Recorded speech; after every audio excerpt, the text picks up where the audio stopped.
N'éteignez pas l'esprit, par Charles Finney. N'éteignez pas l'esprit. Les hommes éteignent souvent l'esprit en rejetant la crainte et en contenant la prière. Le fait de contenir la prière éteint toujours l'esprit. Il est merveilleux de voir comment l'esprit nous conduit dans une prière naturelle et sincère. Si nous étions vraiment conduits par l'esprit, nous serions entraînés plusieurs fois par jour dans la prière secrète et devrions continuellement élever nos cœurs dans des pétitions silencieuses chaque fois que notre esprit se repose sur des occupations urgentes. L'esprit dans le cœur des saints est en premier lieu un esprit de prière et naturellement, le fait de contenir la prière éteint toujours l'esprit. Certains d'entre vous, sans doute, se sont trouvés dans cette situation. Vous aviez à un moment donné l'esprit de prière et maintenant vous ne l'avez plus nullement. Vous n'éprouvez plus de joie dans la prière. Vous ne soupirez ni n'agonisez plus devant l'état de l'Église et celui des pécheurs.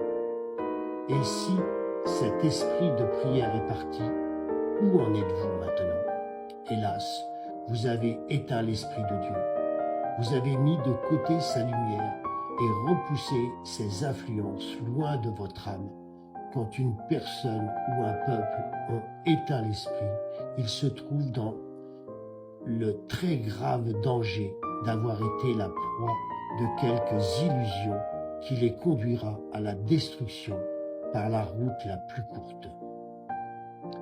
Beaucoup se tiennent sur un terrain entièrement faux quand ils déclarent que si un mouvement religieux est l'œuvre de Dieu, rien ne peut lui résister.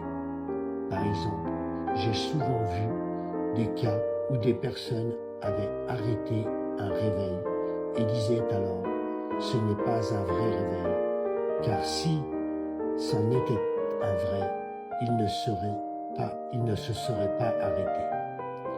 Laissons certains adopter dans leur propre âme l'option selon laquelle ils ne peuvent pas arrêter l'œuvre de Dieu.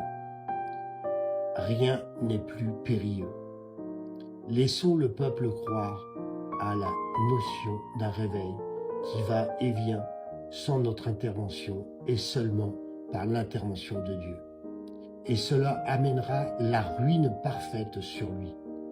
Il n'y a jamais eu un seul réveil qui aurait pu exister 3 jours avec une telle illusion. La vérité solennelle est que l'esprit peut être éteint très facilement. Une immense responsabilité incombe au réveil. Il est l'affreux danger de trouver la résistance de l'esprit. Je vous ai enregistré ce texte de N'éteignez pas l'esprit de Charles Grandison Finney pour vous encourager, frères et sœurs, à prier pour un réveil pour notre